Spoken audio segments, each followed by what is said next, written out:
প্রিয় বন্ধুরা, আজ আমরা দেখব রান্নাঘরের রোম্যান্স। এই মুভিটি দারুণ ছিল। সিনেমার শুরুতে অনেক বড় একটা বাড়ি দেখতে পাই, আর সেখানে জুলিয়া নামে একটা সুন্দর মেয়ে অনেক তাড়াতাড়ি করে রান্না করছে।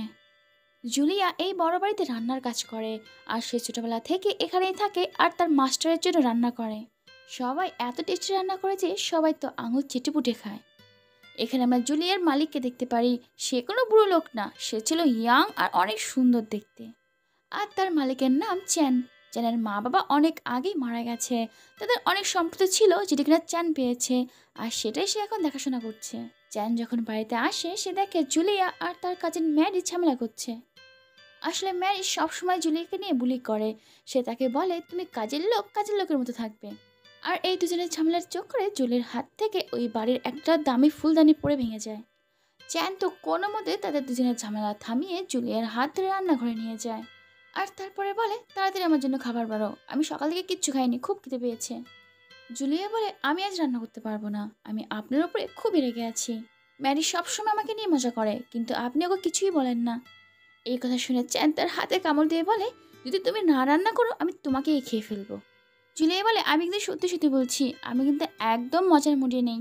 আর এখানে আমরা বুঝতে পারি চ্যান ছোটবেলা থেকে জুলিয়াকে পছন্দ করে, কিন্তু সে সেটা কখনোই প্রকাশ করে না। আর তার ভালোবাসা যাতে প্রকাশ না পায় সেজন্য সে সবসময় জুলিয়াকে বকা দেয়, নাহলে রাগ করে। জুলিয়া বলতে থাকে, আমি আর এই বাড়িতে কাজ করতে পারবো না, আমি বরঞ্চ বাইরে গিয়ে কোনো একটা কাজ দেখে নেব। এটা শুনে চান তার অনেক কাছে গিয়ে বলে, আচ্ছা আমাকে হুমকি দিচ্ছ? ঠিক আছে ঠিক আছে, তুমি গেলে যাও, কিন্তু একটু আগে যে তুমি 50,000 টাকার ফুলদানিটা ভাঙলে তার দামটা দিয়ে যাও। এই কথা শুনে তো জুলিয়ার পুরো গলা শুকিয়ে যায়। সে এত টাকা কোথা থেকে পাবে? সে ভাবে তার চেয়ে বরং আমি চ্যানকে ভালো ভালো রান্না করে খাওয়াই, যাতে ওর মাথাটা ঠান্ডা হয়। এরপর দেখি জুলিয়া টেস্টি টেস্টি খাবার চ্যানকে দেয়, আর সেটা খেয়ে চ্যানও খুশি হয়ে যায়। এরপরে চ্যান জুলিয়াকে জিজ্ঞাসা করে, একটু আগেই তুমি চলে যেতে চাইলে, তুমি কোথায় যেতে? তখন জুলিয়া বলে, আমার ছোটবেলা থেকে ইচ্ছা আমি পুলিশ অফিসার হব। আমি যখন ছোট ছিলাম তখন মা ওষুধ কেনার জন্য আমাকে টাকা দিয়েছিল, কিন্তু কিছু বদমাশ বাচ্চা আমার কাছ থেকে সে টাকা ছিনিয়ে নিতে চাচ্ছিল। ঠিক তখনই পুলিশে এসে আমার টাকা বাঁচায়, আর এরপর থেকে আমার ইচ্ছা আমি পুলিশ হব। এতদিন তো মেয়েদের পুলিশে ভর্তি নিত না, কিন্তু এবছর থেকে মেয়েদের পুলিশে ভর্তি নেবে, আর এই কারণে আমি পুলিশে ভর্তি হয়ে এখান থেকে চলে যাব। জুলিয়ার এই কথা শুনে তো চ্যানের মন খারাপ হয়ে যায়। আসলে সে ভেবেছিল জুলিয়া তো এখান থেকে যাওয়ার কথা মজা করে বলেছে, কিন্তু এখন দেখছি সে সত্যি সত্যি চলে যেতে চায়। এরপরে রাতে জুলিয়া যখন চ্যানকে খাবার দেয় তখন চ্যান তাকে বলে, এটা কোনো খাবার হলো, এ তো খাবার পুড়ে গেছে, তুমি কি আমাকে না খেয়ে মারতে চাও? আসলে চ্যান এগুলো ইচ্ছে করেই বলছে। একথা শুনে জুলিয়া বলে, আমি যদি ভালো খাবার নাই বানাতে পারি তাহলে আমাকে তাড়িয়ে দাও, আর আমার জায়গায় অন্য কাউকে রাখো। চ্যান বলে, সে তো তাড়িয়ে দেবো, কিন্তু তার আগে ওই ফুলদানির 50,000 টাকা তো দিয়ে যাও। তখন জুলিয়া বলে, ঠিক আছে, আমি এখান থেকে বেরিয়ে গিয়ে কিছু একটা করে টাকা জমিয়ে আপনার টাকা আমি দিয়ে দেবো। তখন চ্যান বলে, সেটা আর হচ্ছে না, তুমি এখান থেকে চলে গেলে তোমার তো ভবিষ্যতেই নেই, তুমি কি টাকা দেবে? আর এখানটায় আমরা অতীতের দৃশ্যে দেখতে পাই যে জুলিয়া তার পুলিশে ভর্তি হওয়ার একটা ফর্ম এনেছিল, কিন্তু সেই ফর্মটা মারিয়া পায়। আর সে জুলিয়াকে বলে, তুমি একটা চাকর, চাকর হয়ে পুলিশে ভর্তি হতে চাও? আর এটা বলে সে ফর্মটা ছিঁড়ে ফেলে। এতে তো জুলিয়ার ভীষণ রাগ হয়, সে একটা চড় মেরে দেয়। আর এইসব ধাক্কাধাক্কির চোটে তার হাতে লেগে সেই ফুলদানিটা ভাঙে। জুলিয়া এই বছর তার ফর্ম ফিল আপ করতে পারবে না, তাই সে ঠিক করে যে এই বছর কোথায় আর যাবে, সে এখানেই থাকবে। তাই সে চ্যানের উপরে রাগ করে থাকে না, পরের দিন তাকে অফিসের জন্য রেডি করে দেয়। আর এখানে আমরা জানতে পারি জুলিয়া ও চ্যানকে অনেক আগে থেকেই ভালোবাসে, কিন্তু তার বলার সাহস নেই। সে কি করে বলতে পারে? সে শুধুমাত্র একটা সামান্য রাঁধুনি, আর চ্যান সে তো অনেক বড় লোক, তারপর আবার এত হ্যান্ডসাম, তাকে যদি রিজেক্ট করে দেয়। এরপর রাতে যখন সে চ্যানের জন্য খাবার আনে তখন চ্যান আবারও মিথ্যে মিথ্যে তার খাবারের নিন্দে করে, যে কি খাবার বানিয়েছো, এসব খাওয়া যায়? আর সে অনেক ভালোবেসে বকা দিয়ে তার কান মলে দেয়। এরপরে দেখি জুলিয়া রাগের চোটে মারিয়াকে খাওয়া দিতে চায়, কিন্তু সে দেখে মারিয়ার বয়ফ্রেন্ড তার সাথে দেখা করতে এসেছে। জুলিয়াকে দেখে মারিয়া তাড়াতাড়ি সেখান থেকে তার বয়ফ্রেন্ডকে পাঠিয়ে দেয়। আর জুলিয়াকে বলে, তুমি তো সব দেখে নিয়েছো, এবার তো সবাইকে বলে বেড়াবে যে আমার বয়ফ্রেন্ড এসেছিল। জুলিয়া বলে, ঠিক আছে, আমি কাউকে কিছু বলবো না, কিন্তু তার বিনিময়ে তোমাকে আমার কাছে মাফ চাইতে হবে। ম্যারি বলে, ঠিক আছে, আমি দুঃখিত, আর ভবিষ্যতে তোমার সাথে আর কোনো ঝামেলা করবো না। সরি শুনে জুলিয়া খুশি হয়ে যায়। সে বলে, ঠিক আছে, আমি কাউকে কিছু বলবো না। ম্যারি তাকে জড়িয়ে ধরে বলে, তুমি অনেক ভালো একটা মেয়ে। আর এটা বলে সে তার বয়ফ্রেন্ডের সাথে দেখা করতে চলে যায়। এখানে জুলিয়েতা প্রথমে তাকে না করে যে অনেক রাত হয়েছে, এখন যেতে হবে না, কিন্তু ম্যারি তাকে কোনোভাবে রাজি করিয়ে সেখান থেকে চলে যায়। কিন্তু যার ভয় ছিল সেটাই হয়, সে বাইরে যেতেই কিছু লোক তাকে কিডন্যাপ করে নেয়। পরের দিন চ্যান জুলিয়াকে অনেক ভালো ভালো রান্না করে অফিসে নিয়ে যেতে বলে। জুলিয়াও অনেক রান্না বান্না করে সেটা নিয়ে অফিসে যায়, কিন্তু সে দূর থেকে দেখে যে চ্যান অন্য একটা মেয়ের সাথে হেসে হেসে কথা বলছে। এটা দেখে তো জুলিয়ার ভীষণ হিংসা হয়। সে ভাবে ওই মেয়েটার সাথে কি চ্যানের কোনো সম্পর্ক আছে। সে যখন চ্যানকে খাবারটা দেয়, চ্যান সেই খাবার ওই মেয়েটাকে দিয়ে দেয়। আর জুলিয়ার সাথে কোনো কথা না বলেই ওই মেয়েটার সাথে অনেক মিষ্টি করে কথা বলে তার সাথে গাড়িতে করে চলে যায়। বেচারি জুলিয়া শুধু দাঁড়িয়ে দাঁড়িয়ে দেখে, তার তো আর কিছু করার নেই। এদিকে দেখে জুলিয়ার এত মন খারাপ দেখে চ্যানের তো খুব মজা লাগে। সে ভাবে সবসময় তুমি আমাকে চালাও, দেখো এখন কেমন লাগে। আসলে চ্যান জুলিয়াকে জ্বালানোর জন্যই ইচ্ছে করে এসব করেছে, কারণ সে বুঝে গেছে জুলিয়াও তাকে ভালোবাসে। এরপরে চ্যান যখন ম্যারির ব্যাপারে জানতে পারে, সে সাথে সাথে পুলিশে রিপোর্ট করে। সব পুলিশ ম্যারিকে খোঁজার জন্য লেগে পড়ে। বাড়িতে গিয়ে সে যখন জানতে পারে জুলি ম্যারিকে যাওয়ার জন্য অনুমতি দিয়েছে, সে তো রাগে ফায়ার হয়ে যায়। সে রাগের চিঠে জুলিয়াকে বলতে থাকে, তুমি নিজেকে কি এই বাড়ির মালকিন ভাবো? এত রাতে একটা মেয়েকে বাড়ি যাওয়ার অনুমতি দিয়ে দিলে, তুমি আমার কাছে একবার জিজ্ঞাসা করলে না আমার কোনো দামই নেই? জুলিয়া বুঝতে পারে না এসব কি হচ্ছে। সে চ্যানকে তো ইচ্ছে করেই বলেনি, কারণ ম্যারি তাকে বারণ করেছিল। চ্যান তো রাগের চোটে এটা বলে যে ছোটবেলা থেকে তোমাকে সব কিছু দিয়েছি, তারপর দিনে তুমি এটা দিলে? তুমি তো এই বাড়ি থেকে চলে যেতে চাও, যাও এক্ষুনি চলে যাও। জুলিয়া তাকে সব কিছু বলার চেষ্টা করে, কিন্তু চ্যান তার একটা কথাও শোনে না। জুলিয়া অনেক কষ্ট নিয়ে সে বাড়ি থেকে বেরিয়ে যায়, কিন্তু সে একবারের জন্য ভেবেছিল চ্যান হয়তো বা তাকে আবার ডাকবে। কিন্তু সে বাইরে যেতে চ্যান তার জামা কাপড় ছুঁড়ে ফেলে দিয়ে বলে, এটাও তোমার সাথে নিয়ে যাও, এটা এখানে কেন রাখবে? এটা দেখে তো জুলিয়ার সব আশা শেষ হয়ে যায়। সে পুরো কান্নায় ভেঙে পড়ে। সে বুঝে যায় চ্যান এবার মজা করে বলেনি, তাকে সত্যি সত্যি বাড়ি থেকে তাড়িয়ে দিয়েছে। যেতে যেতে তো জুলিয়া আর চ্যানের সাথে কাটানো সব মুহূর্তের কথা মনে পড়ে। অন্যদিকে জুলিয়াকে তাড়িয়ে চ্যানও ভালো নেই, তারও সারা রাত ঘুম হয় না। জুলিয়া আর চ্যান সেদিন রাতটা না ঘুমিয়ে কাটিয়ে পরের দিন দেখি চ্যানের আঙ্কেল আর ম্যারির বাবা সেখানটায় আসে। সে চ্যানকে জানায় এরা হচ্ছে আমার বন্ধু, এদের ছেলে আমেরিকায় থাকে, আর আমি চাই এদের ছেলের সাথে ম্যারির বিয়ে দিতে। ম্যারি কোথায় আছে? ওকে ডেকে পাঠাও, এখনই বিয়ের কথা বলেনি। কিন্তু চ্যান সে তো নিজেই জানে না ম্যারি কোথায় আছে। তাই সে তার আঙ্কেলকে আলাদা করে নিয়ে বলে, আঙ্কেল ম্যারি কোথায় গেছে সেটা আমি জানি না, সব কিছু আমার দোষ, আমি কেন ওকে যেতে দিলাম? আর এর জন্য আপনি যা সাজা দেবেন আমি মাথা পেতে নেব। এখানে চ্যান এটা বলে না যে জুলিয়া ম্যারিকে যাওয়ার অনুমতি দিয়েছিল।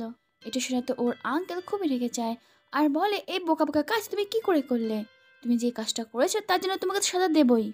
আর এই কাজের জন্য তোমার সাজা হচ্ছে তোমার সব সম্পত্তি কেড়ে নেওয়া হবে, তার সাথে সাথে এই বাড়িটাও।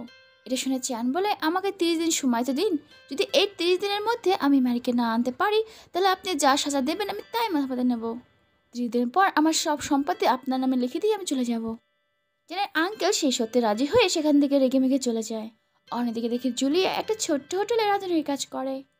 এতদিন তো জুলিয়া শুধুমাত্র চ্যানের জন্যই রান্না করেছে, এই প্রথম তার হাতের রান্না সবাই খাচ্ছে। তার রান্না এত টেস্ট হয় যে দোকানে প্রচুর ভিড় লেগে যায়। আর এটা দেখে হোটেলের মালিকও খুব খুশি।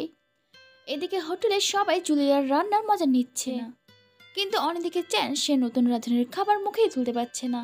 সে জুলিয়াকে রান্নাবান্না নিয়ে ঠিকই বকা দিত, কিন্তু সেও জানে জুলিয়া খুব ভালো রান্না করে আর তার খাবার ছাড়া তার তো একদম হয় না। চ্যান এখন ঠিক বুঝতে পারছে যে জুলিয়াকে এত কিছু বলা ঠিক হয়নি, কিন্তু সেও ভাবে যে জুলিয়া তো আমাকে ছোটবেলা থেকেই দেখেছে, যখন আমার রাগ হয় তখন আমি যা তা বলে দিই, তাই বলে সে বাড়ি ছেড়ে চলে যাবে? দেখি রাগ করে কদিন থাকতে পারে ম্যাডাম, ঠিকই চলে আসবে। এরপরে চ্যান যায় কোনো একটা হোটেলে খাবার খেতে, কিন্তু সে যে হোটেলে যায় জুলিয়া সেই হোটেলে রাঁধুনি হিসেবে কাজ করে। সে দেখে জুলিয়া একটা জেমস নামে লোকের সাথে কথা বলছে। সেই লোকটা জুলিয়াকে বলে, তোমার যদি কখনো কোনো কিছু দরকার হয় আমাকে বলো, আমি ঠিক চলে আসবো। আসলে জেমস জুলিয়াকে পছন্দ করতে শুরু করেছে, তাই সে এমনটা বলেছে। কিন্তু জুলিয়া সে তো পুরো সাদা মনের মানুষ, সে পুরোপুরি না করে দেয়। দূর থেকে এইসব দেখে তো তার গায়ে পুরো হিংসায় আগুন ধরে যায়। সে বলে, আমার বাড়ি থেকে বেরিয়েছে 1 সপ্তাহ হয়নি, আর বাইরে এসে বন্ধুত্ব বাঁধিয়ে নিয়েছে। সে তো রেগে মেগে হোটেলে গিয়ে খাবার অর্ডার করে আর বলে, এটা কোনো খাবার হলো? তোমাদের রাঁধুনিকে ডাকো, আমি তার সাথে কথা বলবো। জুলিয়া যখন চ্যানকে দেখে সে তো অবাক। সে বলে, তুমি এখানে কি করছো? জুলিয়া চ্যানকে দেখে তো মনে মনে ভীষণ খুশি হয়। সে ভাবে চ্যান হয়তো তাকে নিতে এসেছে, কিন্তু জুলিয়া তার খুশি প্রকাশ করে না। এদিকে চ্যান থেকে বলে, এসব কি খাবার বানিয়েছো, ভালো করে খাবার বানিয়ে নিয়ে এসো। এটা শুনে জুলিয়া ভয়ে ভয়ে চ্যানের জন্য খাবার বানাতে যায়। তখন চ্যান তাকে বলে, বেশ ভালোই তো, 1 সপ্তাহের মধ্যেই তুমি এখানে সেটেল করে গেছো। তুমি আবার কোনো ছেলেকে পটিয়ে তার সাথে থাকছো না তো? চ্যানের ভয়ে জুলিয়া কোনো ছেলেকে লুকিয়ে রেখেছে কিনা সেটা দেখার জন্য চ্যান তার রুমে যেতে চায়, কিন্তু জুলিয়া তাকে আটকে দেয়। কিন্তু চ্যান তাকে কোলে করে তার রুমে নিয়ে যায়। সে গিয়ে দেখে রুমে কেউই নেই। এরপরে চ্যান জুলিয়াকে বলে, আজ আমার খুব টায়ার্ড লাগছে, খুব ঘুমও পাচ্ছে, আমি আজ এখানেই ঘুমাবো। জুলিয়া বলে, না না, তুমি এখানে থাকতে পারবে না, লোকে দেখলে কি ভাববে। চ্যান বলে, লোকে কি ভাবলো না ভাবলো এতে আমার কিচ্ছু যায় আসে না, আর তোমারই বা কেন যায় আসছে। এটা বলে সে সেখানেই ঘুমিয়ে পড়ে। পরের দিন সকালে চ্যানের যখন ঘুম ভাঙে সে দেখে জুলিয়া একটা ছোট্ট টেবিলে কুঁকড়ে শুয়ে আছে। এটা দেখে চ্যানের মাথায় একটা দুষ্টুমি বুদ্ধি আসে, সে জুলিয়াকে বেডে শোয়ায়। আর যখন জুলিয়ার ঘুম ভাঙে তখন সে বলে, কাল রাতে তোমার কি হয়েছিল, বারবার আমাকে জড়িয়ে ধরছিলে। এইটা শুনে তো জুলিয়া অবাক। সে বলে, অসম্ভব, আমি তো টেবিলে শুয়েছিলাম, এখানে কি করে আসলাম। নিশ্চয়ই তুমি আমাকে এখানে এনেছো, তোমার সব কর্মকাণ্ড আমার জানা আছে। তখন চ্যান বলে, আচ্ছা বাবা ঠিক আছে, আমি আধা ঘন্টার মধ্যে আসছি, তুমি আমার জন্য ব্রেকফাস্ট বানাও। যখন চ্যান জুলিয়ার রুম থেকে বেরিয়ে যাচ্ছিল ঠিক তখনই জেমস আসে। চ্যানকে দেখে জেমস জুলিয়াকে জিজ্ঞাসা করে, তুমি একে চেনো যে তোমার ঘর থেকে বেরোলো। জুলিয়া বলে, হ্যাঁ চিনি তো, আমি তো এর বাড়িতে থেকেই কাজ করতাম। তখন জেমস বলে, ও আচ্ছা, আসলে এর ব্যাপারে অনেক বড় একটা জিনিস ছড়িয়েছে, চ্যানের কাজের নাকি চ্যানের জন্যই হারিয়ে গেছে, আর এই কারণে ওর আঙ্কেল 30 দিন সময় দিয়েছে। যদি এই 30 দিনের মধ্যে ওর কাজিনকে না আনতে পারে তাহলে সব জমি জমা টাকা পয়সা ওর আঙ্কেলের নামে হয়ে যাবে। এটা শুনে তো জুলিয়ার ভীষণ খারাপ লাগে। সে ভাবে, মারিয়া তো আমার জন্যই কিডন্যাপ হয়েছে, আমি চ্যানকে ভুল বুঝে ভুল করেছি, চ্যানকে ছেড়ে আমার এখানে আসা একদম ঠিক হয়নি। এরপর থেকে সে খুব সুন্দর করে চ্যানের জন্য খাবার বানিয়ে তাকে খেতে দেয়। সে চ্যানকে বলে, তুমি তোমার বাড়িতে আমাকে নেবে না সে না নিও, কিন্তু তুমি প্রতিদিন এখানে খেতে এসো, আমি তোমার জন্য ভালো ভালো রান্না করব। আর হ্যাঁ, আমি খুবই দুঃখিত, আমার জন্যই ম্যারি হারিয়ে গেছে। তখন চ্যান তাকে জড়িয়ে ধরে বলে, এতে তোমার কোনো দোষ ছিল না, তোমার যেটা ভালো মনে হয়েছিল তুমি সেটাই করেছো। চ্যানকে এভাবে জড়িয়ে ধরতে দেখে জুলিয়ার তো ভীষণ ভালো লাগে। তাদের দুজনের মধ্যে যত ঝামেলা ছিল এখানে সব মিটে যায়। ঠিক তখনই সেখানে চ্যানের বন্ধু চলে আসে আর চ্যানকে বলে, তুই তাড়াতাড়ি জুলিয়াকে বিয়ে করে নে, যখন তোরা দুজনে একসাথে থাকিস দুজনকে খুব ভালো মানায়। চ্যাং বলে, তুই কোনো ভুং ভাং বকিস না, মারিয়ার কোনো খোঁজ পেলি। ওর বন্ধু বলে, হ্যাঁ, কয়েকজন গোয়েন্দা দিয়ে খোঁজ লাগিয়েছি, সেখান থেকে খবর পেয়েছি তোর আঙ্কেলের লোক প্রতিদিন 3 বেলা খাবার নিয়ে একটা জায়গায় যায়। এটা শুনে তো চ্যান সব কিছু বুঝে যায় যে এই সব কিছু ওর আঙ্কেলই করেছে। ওর আঙ্কেল নিজের মেয়েকে কিডন্যাপ করে চ্যানের যত সম্পত্তি আছে সব কিছু তার বাহানা দিয়ে নিয়ে নেবে, আর এরপরে সে চ্যানকেও মেরে ফেলবে। চ্যান তো ভাবতেই পারছে না টাকার জন্য ওর আঙ্কেল এতটা নিচে নেমে যাবে। সে এই সম্পত্তির জন্য নিজের মেয়েকেই কিডন্যাপ করে নিয়েছে, আঙ্কেলকে একটু সাহায্য করতে হবে। এরপর দেখি চ্যানের বন্ধু পুলিশ নিয়ে সেখানটায় হানা দেয় যেখানটায় কিনা ম্যারিকে লুকিয়ে রেখেছে। সেখানে তারা ম্যারিকে বন্দি অবস্থায় পায়। ম্যারি ছুটার পরেই তো চ্যানের বন্ধুকে জড়িয়ে ধরে, আর এখানে বুঝতে পারি ম্যারির বয়ফ্রেন্ড আসলে চ্যানেরই বন্ধু। অন্যদিকে দেখি চ্যান পুলিশ অফিসার আর তার আঙ্কেলকে ডাকে। সেখানে ম্যারিকে নিয়ে আসা হয়। ম্যারি ভিতরে যাওয়ার পরে চ্যান তার আঙ্কেলকে বলে, তুমি যেই কাজটা করেছো তার জন্য তোমাকে আমি এক্ষুনি পুলিশ দিতে পারি, কিন্তু এই কাজটা করলে তোমার আর আমার মধ্যে তফাৎটা কোথায় থাকবে, তাই এবারের মতো তোমাকে মাফ করে দিলাম, কিন্তু ভবিষ্যতে এরকম কোনো কাজ করো না। এখানে ওর আঙ্কেল ভয় পেয়ে যায় যে চ্যান সব কিছু বুঝে গেছে, তাই আর কোনো কথা না বাড়িয়ে এসে সেখান থেকে চুপচাপ চলে যায়। অন্যদিকে জুলিয়া চ্যানের জন্য ওয়েট করছে, কারণ চ্যান বলেছিল সে 6টার সময় আসবে, কিন্তু অপেক্ষা করতে করতে 9টা বেজে যায়, চ্যান তখনও আসেনি। চ্যান কথা দিয়ে কথা রাখেনি, আর সেই কষ্টে জুলিয়া ড্রিঙ্ক করতে শুরু করে। কিন্তু একটু পরে চ্যান চলে আসে। সে জুলিয়াকে বলে, বাপ রে, তুমি এত মদ খেয়ে নিয়েছো। জুলিয়া বলে, তুমিও খাও, তারপর দুজনে মাতাল হয়ে সারা শহর ঘুরে বেড়াবো। যেমন কথা তেমন কাজ, এখানে চ্যানও অনেক ড্রিঙ্ক করে, আর তারপরে দুজনে মাতাল হয়ে পুরো শহরে ঘুরে বেড়ায়। আজ তো তারা দুজনেই ভীষণ খুশি, কারণ এমনটা তাদের জীবনেই প্রথম হলো। পরের দিন চ্যান জুলিয়াকে আবার তাদের বাড়িতে নিয়ে আসে, আর সবাইকে বলে আজ থেকে জুলিয়া এখানেই থাকবে। চ্যান যখন ঘরে ছিল তখন ম্যারি বাইরে দাঁড়িয়ে জুলিয়াকে বলে, তুমি যদি পুলিশে ভর্তি হতে চাও তাহলে আমাকে বলো, আমি সব ব্যবস্থা করে দেবো। ঘরে বসে চ্যান সব শুনছিল। সে শুধু জানতে চায় জুলিয়া কি বলে। জুলিয়া কি এখনও তাকে ছেড়ে চলে যেতে চায়? জুলিয়া বলে, আমার জীবনকে আমি অন্য কাজের জন্য লাগিয়ে দিয়েছি, আর সারা জীবন আমি তার সাথেই থাকবো। এইটা শুনে তো চ্যান ভিতরে ভিতরে অনেক খুশি হয়।